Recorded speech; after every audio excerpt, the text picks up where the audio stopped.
Mr. Bruce McGill, my name is Flynn O'Connor. I actually... Jewish fella, huh?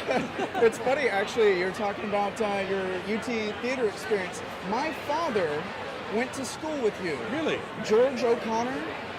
He was actually on stage with you Yes. in one of the Shakespearean productions. He remembers eating tamales with you at a cast I party. could eat me some tamales. It might have been at my house because that's what It I would was your serve. house. I would get one of those big, giant tins of tamales and a keg of beer, and it didn't cost that much. And we still had beer and tamales in the morning.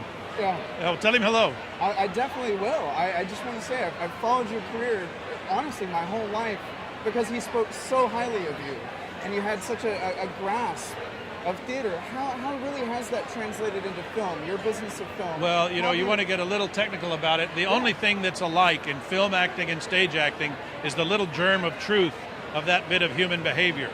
Everything else in the movies, this piece of machinery and that piece of machinery comes in and gets it. So you have to be dead honest and just let it happen and let it come in.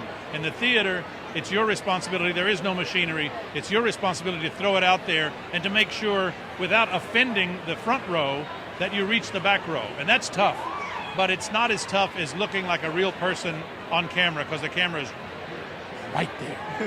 Right there. And how have you found all the roles? You stayed so ahead of your game all the time. I recognize that it's a selling job.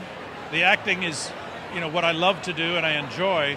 Getting the job is the most difficult thing, because there's 175,000 members of unions, much less the people that haven't gotten the union yet that want to do it. So what I do is every time I prepare, and I'm lucky enough to not have to take everything or even compete for everything. So if it's a part that I'm willing to do the preparation and compete for, I really want to do it. And I go at it, and I'm used to getting knocked down. That's what happens. You got to develop the skin of a rhinoceros and maintain the soul of a baby in order to be sensitive enough to move it around and to be able to take, the rejection is an overused word. It's just failure, and it's not that you were no good.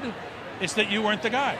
And there's only one guy for every role. And sometimes I've had people apologize profusely for not giving me the part. And I said, "You're so apologetic. Why didn't you?" well. So I remain, I recognize that it's a selling job for me now, because I have my craft. I know my work, and it's all about getting the job. And I'm able to pick and choose, so I've been able to shape a career.